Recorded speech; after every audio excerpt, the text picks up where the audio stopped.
Olá, meus amigos do YouTube, está começando mais um Bom Dia Mercado. Sejam todos muito bem-vindos a esse canal sobre trade esportivo. Meu nome é Theo Borges e nesse BDM eu vou fazer junto com vocês o meu planejamento de trabalho para essa terça-feira, dia 15 de fevereiro, que marca o início das oitavas de final da Liga dos Campeões, temporada 21-22, onde temos o jogo de ida entre PSG e Real Madrid e também um jogo entre Sporting e Manchester City. Também temos estaduais, Carioca, Paulista, alguns outros. Temos um jogo isolado da Premier League, Premiership, eu vou comentando com vocês ao longo do caminho. Vou pedir licença para pedir para vocês, caso eu esqueça já no final, o like nesse vídeo, que me ajuda muito a divulgar esse vídeo para outras pessoas, não custa nada, e a inscrição caso você queira me acompanhar aqui no YouTube nos próximos vídeos para não perder nenhum outro vídeo. Caso você queira também, você pode me seguir nessas redes sociais que estão aí embaixo. No meu site, no theoborges.com, você vai fazer um curso completo e gratuito. No meu canal do Telegram você vai acompanhar o meu dia a dia de trabalho. No meu Instagram, eu não sou muito ativo no Instagram postando coisas de trade. Você vai ver muito mais a minha vida pessoal por ali, tá bom? Então é isso. Antes da gente começar também, como vocês sabem, eu tenho a parceria aqui neste canal da Betfair. E a gente tem promoções da Betfair nessa semana, principalmente semana de Champions. Gosto de sempre avisar vocês o seguinte: ninguém dá dinheiro de graça. Então, toda vez que aparece super cotações, né, bônus de depósito, a Betfair, assim como qualquer outra exchange ou casa de apostas, está te oferecendo uma oportunidade de você entrar no ecossistema de apostas. Né? Então, caso você de fato queira aproveitar essas promoções, leia os termos de uso que ficam aqui embaixo e não use dinheiro que você não pode gastar. Né? Saiba muito bem do que você está fazendo. Não coloque dinheiro da escola do seu filho, da compra do mês, enfim. Né? Use com responsabilidade, afinal de contas não existe aqui dinheiro de graça. As casas de apostas te oferecem, obviamente, com o intuito de pegar algo em troca. Tá bom? Então leia os termos de uso. Para essa semana, a gente teve domingo a supercotação de 18 para os Rams serem campeões do Super Bowl, acabou acontecendo. A gente tem duas supercotações envolvendo ambas marcas, o jogo da Inter com o Liverpool que acontece quarta-feira e o jogo do Real Madrid com o PSG que acontece nessa terça-feira, já vou falar sobre ele. Uma de 18 do Real e outra de 20 da Inter com o Liverpool, tá? Se você quiser aproveitar, o link está aqui embaixo. E tem aquela clássica de R$ 200 no primeiro depósito, que se você quiser aproveitar, o link vai estar aqui embaixo também, tá bom? Então vamos às nossas análises. Deixa eu tirar o nosso... Deixa eu só tocar a musiquinha ali. Pronto. Vamos então às nossas análises. Vou começar por esse jogo entre PSG e Real Madrid. Primeiro, cotação, depois criar uma situação, um cenário, e aí eu comento com vocês o que eu pretendo fazer nesse jogo, tá? Sobre as grandes probabilidades do nosso PDF de apoio de hoje, eu comento com vocês no final do vídeo, não deixem eu esquecer, tá bom? Estou documentando tudo isso, eu mostro para vocês como é que está a situação. Vamos lá. O PSG aqui, nesse momento, ele está com uma cotação de 1,90. Eu acredito que essa odd vai começar um pouquinho mais alta, ela vai começar por volta de 2,10 ali, tá bom? O Real Madrid é o maior campeão da história da Champions, com 13 conquistas, e o PSG ainda não venceu a competição. Né? O Ancelotti está fazendo um excelente trabalho, o Real Madrid é líder do campeonato espanhol, o PSG também nada de braçada no campeonato francês, mas o Pochettino é bastante criticado ainda. Tá? O Mbappé continua no time do PSG, ainda não foi para o Real Madrid, né? E a gente tem no PSG o retorno do Neymar, que estava lesionado e fez todo um ciclo de retorno para poder voltar, obviamente, na Liga dos Campeões. Se eu não estou enganado, o Ander Herrera e o Sérgio Ramos não estão disponíveis por lesão. Tá? Eu preciso confirmar essa informação, mas é quase certeza. Vamos aos cenários. O PSG terminou a fase de grupos com, vocês estão conseguindo enxergar aqui, com 3 vitórias em 6 jogos. Tá? Empatou 2 jogos e perdeu uma partida. Essa derrota foi fora de casa contra o Manchester City. Se não me engano, foi 2-1. Tá? E o time tomou 8 gols. O Real Madrid terminou na liderança do grupo D com apenas 13 gols sofridos, incluindo uma goleada para cima do Shakhtar Donetsk, que não venceu nenhuma na fase de grupos. E tem um detalhe importante que foi, o PSG tomou gol em todos os jogos que disputou. Já, ou não, ele ganhou de 2-0 do City, acho que ele ganhou de 2-0 do City. Quem tomou gol em todos os jogos, eu acho que foi o City. Mas enfim, ele tomou gol do Bruges 2 vezes, ele tomou gol do PSG, do RB Leipzig 2 vezes, e ele tomou gol do City em uma circunstância. Acho que no primeiro jogo do City foi 2-0, eles venceram. Então ele não tomou um gol em um jogo. Já o Real Madrid fora de casa não tomou nenhum gol. Tá? O Real Madrid venceu a Inter por 1-0, o Sheriff Tiraspol por 3-0 e o Shakhtar foi aquela goleada de 5-0. Então o Real Madrid tomou todos os gols, que foram os 3, dentro de casa, um da Inter, um do Sheriff e um do Shakhtar, mas fora de casa não sofreu nenhum gol. E o PSG segue com, pelo menos eu acompanho assim um pouco de perto o PSG no campeonato francês e segue tendo uma defesa que, na minha opinião, não passa muita confiança. O que eu traço de cenário para esse jogo é que existe uma diferença muito grande, eu vou até chamar de monstruosa, entre a vontade do PSG de jogar uma Liga dos Campeões, que é o grande objetivo da equipe, com o campeonato francês. O campeonato francês, muitas vezes, o time joga sem muita ambição, sem muita vontade. Às vezes o resultado já está resolvido e eles não fazem muita força. Quando está perdendo de 1-0, faz ali o básico para virar. Várias vezes o PSG virou o jogo ali no último lance. O Mbappé continua sendo o grande destaque da equipe e eles passaram por um longo período agora sem o Neymar. O Messi não está sendo nada de especial no PSG, mas obviamente a gente tem que levar em consideração também que o projeto PSG é um projeto Liga dos Campeões. Então esse jogo contra o Real é um jogo muito importante, tá? Já o Real Madrid, como vocês sabem, é o grande campeão. Então não é que não tenha ali uma ambição, que não tenha um objetivo. Obviamente tem. Mas o Real também tem como grande objetivo conquistar, assim como já conquistou a Supercopa da Espanha, conquistar também o Campeonato Espanhol. Né? É importante o Real Madrid somar esses títulos na Espanha, afinal de contas o Barcelona vem ganhando muitos títulos. Então, na minha opinião, a gente tem um cenário de paridade, porque até o início da Liga dos Campeões, quando começou, o PSG vinha muito badalado por conta das contratações e da chegada do Messi, e o Real Madrid vinha com muitas dúvidas, né? O Vinícius Júnior já não estava jogando tão bem, ainda não estava jogando tão bem, não estava encaixado, teve toda aquela saída de jogadores, a zaga barra defesa do Real Madrid, né, que também conta o Courtois, não iam bem, tomavam muito gol. Então, assim, o Real passava menos confiança no início da Champions, o PSG passava mais pela expectativa. Com a bola no chão foi diferente, né? Obviamente, num grupo com Bruges e Leipzig, esperavam um pouquinho mais de dificuldade do PSG, porque o Real Madrid caiu num grupo do Sheriff Tiraspol e de um Shakhtar Donetsk que não vinha bem. Então o Real Madrid, obviamente, teve 2 vitórias contra a Inter, foi surpreendente, mas o PSG também ganhou do City, né?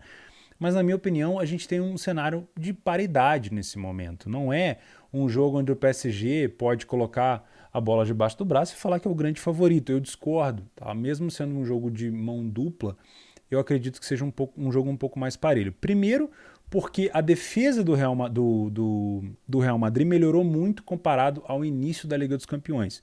É um time que tem o Courtois jogando em boa fase e o Alaba e o Militão estão desenvolvendo um bom papel. O Casemiro voltou a jogar muito bem na contenção, né? Enfim, o Real Madrid tem uma defesa muito boa.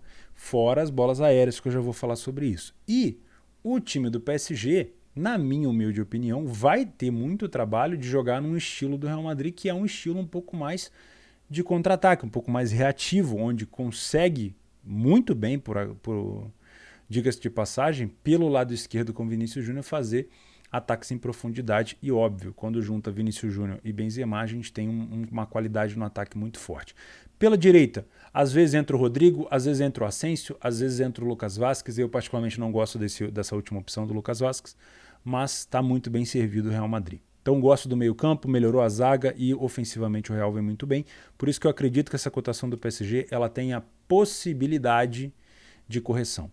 O que a gente precisa ver nesse jogo para poder traçar um cenário ideal de trabalho? Quem que vai propor o jogo?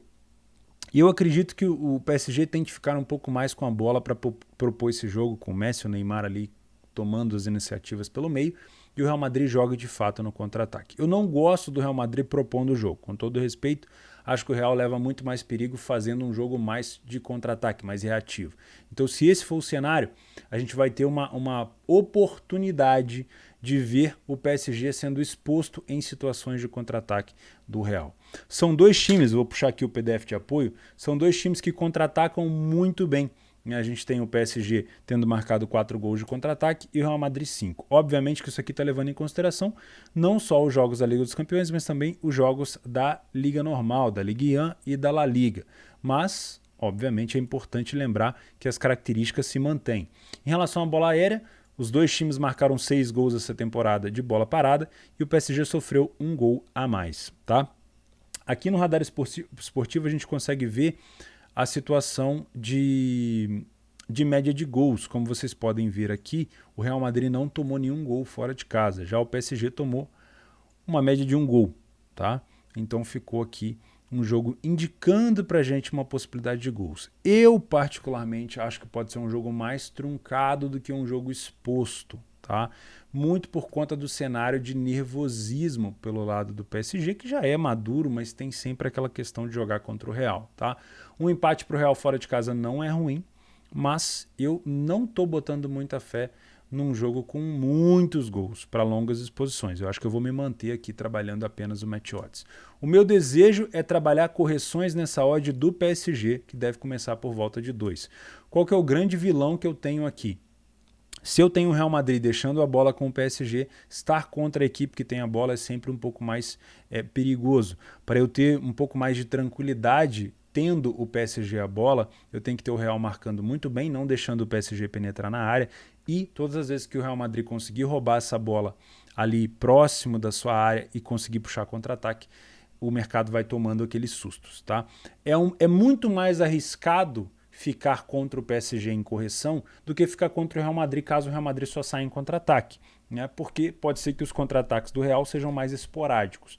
Mas na minha humilde opinião, essa odd do PSG ela tem um pouco mais de campo para correção caso aconteça esses contra-ataques com mais frequência, tá bom? É isso que eu pretendo fazer aqui, buscar situações para trabalhar a correção da odd do PSG caso o Real Madrid se comporte de uma maneira reativa e que os contra-ataques sejam frequentes. Qualquer coisa fora disso é buscar situações específicas como bolas paradas, tá? E eu particularmente gosto mais das bolas paradas do Real Madrid.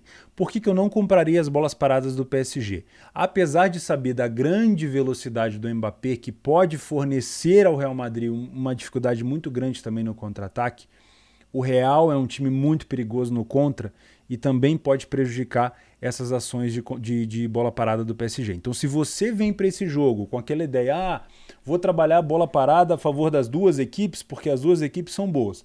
Muito cuidado para não ser pego de calça curta no match odds, porque nós temos dois times de contra-ataque que podem te deixar com essas calças curtas por conta da posição. Então, se você for comprar uma bola parada, se você não tem metodologia para isso, eu já aconselho criar um alerta para isso. Talvez não seja ideal, mas se você tem, considera comprar suas bolas paradas no mercado de gols, porque as duas equipes são boas de contra e são Vinícius Júnior de um lado e Mbappé de outro, que pode puxar o contra-ataque contra a sua posição. Aí não adianta nada.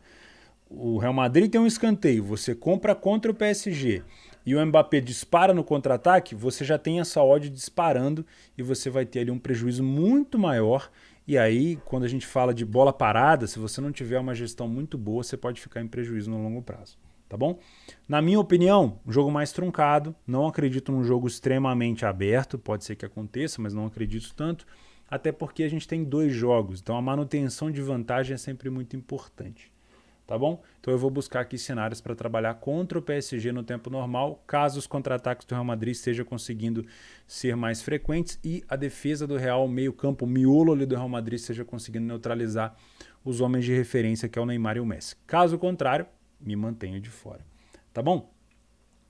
Sobre o outro jogo, entre Sporting e City, aqui a gente já tem um favorito muito mais descarado, né? A gente não precisa bater muito no martelo. Bater no martelo é ótimo, né? Bater com o martelo nessa tecla.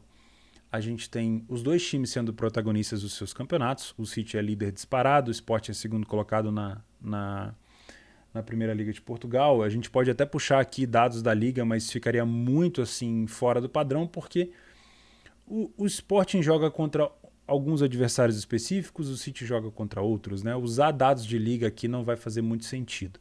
O que a gente tem que levar em consideração são as bolas paradas, tá? O City é um time que tem marcado bastante nesse fundamento dentro da Premier League. É um time que tem usado muito isso, inclusive usou bastante nos últimos jogos. 12 gols de bola parada o City já marcou. Isso envolve, obviamente, cruzamentos para a área e escanteios, tá? Já o Sporting marcou 8. O grande destaque do Sporting é o Coates, né? Que acabou salvando o Sporting, levando o Sporting para as oitavas de final. O Sporting que tinha começado muito mal, começou tomando uma goleada do Ajax dentro de casa, depois teve também uma derrota fora de casa contra o Dortmund por 1-0, e aí em 2 confrontos na Turquia e em Portugal contra o Besiktas acabou ressurgindo, renascendo, né, com dois resultados favoráveis, muito utilizando a bola parada com o Coates. O Sporting conseguiu se reerguer, foi jogar contra o Dortmund em Portugal, devolveu a derrota, né, venceu o Dortmund e aí venceu com um número de gols maiores e na hora do confronto direto acabou ficando na frente e mesmo perdendo para o Ajax no último jogo, o Sporting conseguiu se classificar. Óbvio, é um adversário amargo, né? Mesmo com toda a euforia de ter se classificado, pegar um Manchester City é sempre muito ruim. Não, obviamente não é futebol, a gente sabe que é muito difícil que o Sporting passe, mas não é impossível, porém é muito difícil, principalmente se tratando de 2 jogos, né? O City não vai contar com o Grealish, que se eu não me engano está lesionado, mas o City vem com o restante do time completamente organizado, né? Então, qualquer coisa que eu fale aqui para vocês relacionados a Lei City ou a Backsport vai fugir muito das minhas metodologias. Para mim, para eu conseguir ter um cenário para trabalho aqui, para esse tipo de cotação do City, só tem uma opção, que seria estar a favor do favorito. Então, caso o City de fato comece com uma pressão muito grande, mantendo a posse de bola e não deixando o Sport jogar, a gente provavelmente vai ter aqui uma oportunidade para trabalhar a favor do City. Tomar muito cuidado com os contra-ataques do Sporting, porque o City deve manter a posse de bola e, obviamente, com as bolas paradas. Se você tá back City, eu não compraria essas bolas paradas do Sporting, não, tá? Com todo respeito, se eu fosse o Sport, eu não faria com o City um jogo cauteloso, segurando, porque são 2 jogos. Então, é tentar fazer um gol e segurar depois da vantagem e não antes. Jogar contra o City num 0-0 e tentar segurar o jogo, talvez não seja assim tão interessante. Mas também não cabe só o Sporting, né? O City tem um poder de influenciar o adversário, do comportamento do adversário, e o Guardiola é muito bom nisso. Então eu já vou marcar aqui, ó, para esse jogo um possível back favorito. É um cenário que a gente tem, não sabe se vai ser confirmado ou não. E aqui um layer para a equipe em campo ou uma correção de preço no jogo do PSG com o Real Madrid, tá bom? Aqui é outro jogo que tem uma cara de ser truncado se o Sport abrir o placar, mas uma cara de ser mais aberto caso o City abra o placar. Depende muito do comportamento de quem está em desvantagem. Caso seja o City em desvantagem, o City perdendo de 1-0, você vai ter um Sport querendo manutenção de vantagem, né? Segurando, não saindo para o jogo e o City ali martelando o tempo todo. Sempre com aquela odd baixa, com aquela dificuldade de trabalhar jackpot com odd baixa. Para quem gosta de trabalhar essas viradas de jogo, sempre que a gente tem um super favorito perdendo é mais difícil, porque você vai ter a odd muito amassada. Agora, se você tem um City saindo na frente, aí você pode ter um Sport, pode ter, não é certeza, desconfigurando algum padrão tático, né, não respeitando tanto alguma questão de posicionamento e abrindo para o City um espaço que talvez não tivesse no 0-0 e aí o City podendo ampliar o placar. Mas eu venho para esse jogo para buscar um back City em caso de massacre, né, de grande superioridade. Na Premiership a gente tem Aberdeen e Johnston, não são times que eu tenho feito, então eu vou pular. E na Premier League, United e Brighton. Vamos ver como é que está a situação aqui. O United a 1,72, o United vem de 3 vitórias, se eu não me engano também conta... deixa eu ver os últimos jogos do United.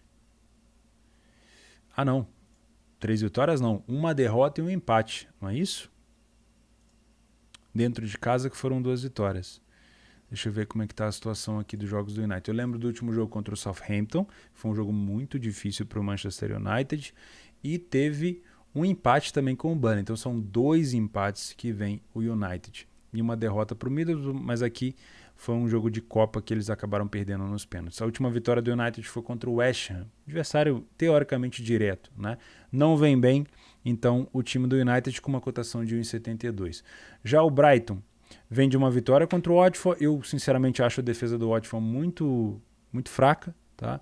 Uma derrota para o Tottenham e um empate contra o Leicester. Empatou também com o Chelsea dentro de casa e com o Crystal Palace. Os últimos jogos entre eles, o United venceu 1, 2, 3, 4, 5 vitórias seguidas do time do United. Então a gente tem aqui um belo tabu, né, com uma odd de 1,72. O United que, na minha opinião, está precisando muito do fator Cristiano Ronaldo, né? Já tem, se eu não me engano, vai para o 6º jogo sem marcar, né? E é importante que marque para dar confiança não só para ele, mas para o grupo. A gente pega aqui um cenário de um time que vem sofrendo uma média de mais de 1,5 gols por partida dentro de casa. Isso não passa confiança no time do United, por isso que eu tenho evitado de trabalhar o back. O Brighton fora de casa é um time que marca uma média de 1 gol por jogo e toma 1 gol por jogo. Não é aquele time também que tem essa situação de tomar vários gols, pelo menos nessa época, tá? Mas se a gente puxar aqui historicamente, é um confronto que costuma ser over, ó. 2-1, 3-0, 3-2, 3-0, 3-1. Então, por mais que venha o United tomando gol, mas com dificuldade de marcar, e o Brighton fazendo pouco e tomando pouco gol, historicamente é um cenário com um jogo mais over. Em relação a jogadores, tem alguma informação aqui embaixo. O Cavani está lesionado, o Fred está lesionado, o Greenwood está com aquele problema lá. E o Brighton, Sarmiento e Mepu. Não sei falar o nome desse rapaz. Conheço muito pouco o time do Brighton. Uma coisa é certa, não venho para trabalhar um back United, tá? Muito por conta da fragilidade defensiva que o United mostra para mim. Não mudou nada desde o início da época. Sempre comentei aqui com vocês. Tem um bom elenco, nome não falta, né? Defesa do United tem nomes excepcionais, principalmente começando com o De Gea no gol, mas não dá liga. Não é um time que consegue passar em branco, passar sem sofrer gol, não passa confiança, não é um time que consegue martelar e dar aquela pressão para um back favorito. É igual você olhar para um jogo como esse, contra um adversário como o Brighton, que tem hoje a 9ª colocação, mas fora de casa é o 7º, e antigamente você tinha um United super favorito, uma odd bem baixa, bem esmagada, e ele não consegue manter isso atualmente, né? Dentro de casa é só o 7º melhor mandante, ganhou metade dos jogos apenas e tomou, como eu falei, mais do que 1,5 gols por jogo. Então, para vir trabalhar back United aqui, eu tô fora. Agora, cogito buscar alguma coisa num Lay Brighton? Pode ser que sim. Deixa eu ver se a gente tem alguma informação sobre essas duas equipes aqui, ó. Como eu falei, o United venceu metade dos jogos apenas em casa, marcou primeiro, não é um time que costuma sair sempre na frente, né? Então isso aqui é um problema. O Brighton também não costuma ser o primeiro a marcar quase sempre, falhou em marcar em apenas 17% dos jogos fora, isso é interessante. Aqui a média de defesa e ataque eu já falei com vocês. Em relação a bolas paradas, deixa eu ver se a gente tem alguma informação aqui, ó. Beleza. O United sofreu 5 gols de bola parada até o momento. Olha isso, hein? E o Brighton marcou 6 e sofreu 6. Ou seja, eu tenho um ataque bom de bola parada, que é o Brighton, contra uma defesa fraca de bola parada, que é o United. Então aqui a gente pode ter o primeiro critério de dificuldade do United nesse jogo. Tá? O Brighton provavelmente vai explorar isso. Se o United fosse bom nesse fundamento, a gente teria um match duplo aqui, mas não é o caso. Em relação ao contra-ataque, a gente sabe que com o Sancho, com o Rashford, realmente, e com o próprio Cristiano, né, a gente sabe que o United consegue contra-atacar bem quando está em vantagem. Então, caso o United saia na frente, e a gente já tem um histórico desse confronto sendo com mais gols, a gente pode ter o Brighton se expondo e aí tendo a possibilidade de trabalhar o mercado de gols, mas somente se o United estiver na frente. Indica pra gente aqui um jogo com um cenário máximo de 1,5 gols, eu não vou buscar, se eu for buscar o mercado de gols, não vou buscar mais do que isso. E a gente tem os jogadores chaves aqui, como a gente já sabe, o Cristiano Ronaldo, o Bruno Fernandes, e infelizmente o Greenwood não vai jogar por conta daquela besteira que ele fez, tá? O Pogba está de volta, não sei se vai jogar esse jogo, mas é o grande assistente da equipe até agora. E é isso. Pelo que eu estou vendo aqui, não tem mais nada. O Mineiro, temos Atlético Mineiro e o outro Atlético. Tem odd para isso? Não temos odds. No Paulista tem o Santo André, Colômbia, República Tcheca. Championship, temos o Millwall. Esse jogo aqui, ó, eu selecionei nas grandes probabilidades, eu vou falar sobre isso com vocês. E temos a Libertadores, o Barcelona de Guayaquil pega o Atlético Torque. Eu já vi esse time na temporada passada, não é aquele time que é comprado pelo grupo City? Acho que é isso, não é? Até parece um pouquinho aqui na logo, mas enfim, a gente também não tem odds sobre isso. Bom, sobre as grandes probabilidades do dia de hoje, o que eu consegui encontrar que pode ter valor aqui? A gente tem um over 1,5 no Cremonese com o Parma, segunda divisão da Itália, e um ambas marcam nesse Millwall com o Kings Park Rangers. É difícil falar, viu? Como é que a gente está no grande probabilidade? Deixa eu mostrar para vocês aqui, ó. Eu não sei como é que terminou os jogos de hoje. Eu já tinha colocado aqui um jogo da Turquia, um jogo do Campeonato Português e um jogo da terceira divisão da Alemanha. Tá? Como é que terminou os jogos de hoje? Vamos lá, a terceira divisão da Alemanha foi ali o ambas marcam, já tinha marcado. Na segunda divisão de Portugal ficou 1-0 para o Rio Ave, então aqui foi 2 erros.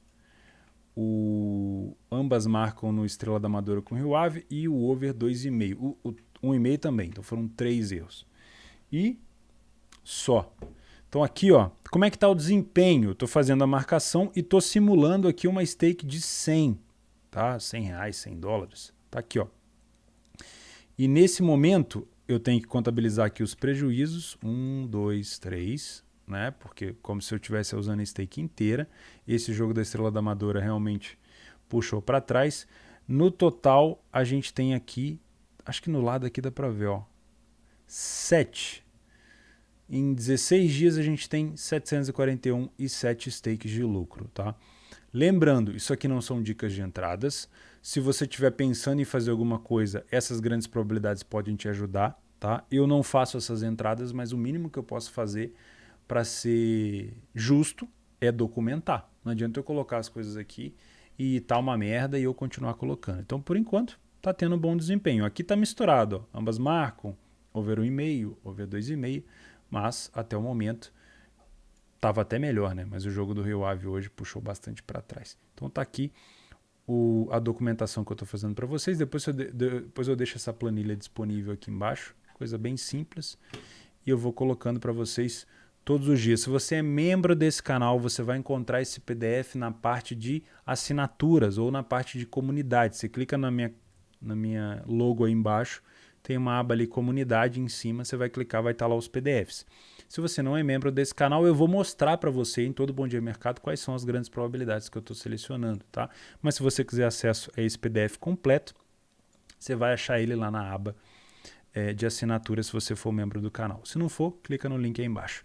Beleza? Lembrando vocês, eu estou utilizando o site radaresportivo.com, tá? E eu vou deixar esse meu planejamento aqui selecionado aqui embaixo num link aqui específico, tá? Mas tá aqui, ó, dia 15 de fevereiro, UEFA Champions League, possível back ao Manchester City, correção ou um lei a pior equipe em campo para o lado do PSG. Cuidado com esse jogo, tá? Que ele pode indicar ser um jogo mais aberto do que pode ser. E, por enquanto, é isso. Tomar cuidado também com o jogo do United, tá? Porque o time do United tem dificuldade defensiva. Pessoal, vou ficando por aqui. Uma excelente terça-feira de Champions para todo mundo. Aquele clichê, é só mais um dia de Champions, é só mais um jogo. Não é porque é a Liga dos Campeões que você precisa mexer na sua estratégia. E assim a gente vai seguindo. Beleza? Obrigado pela companhia e um abraço.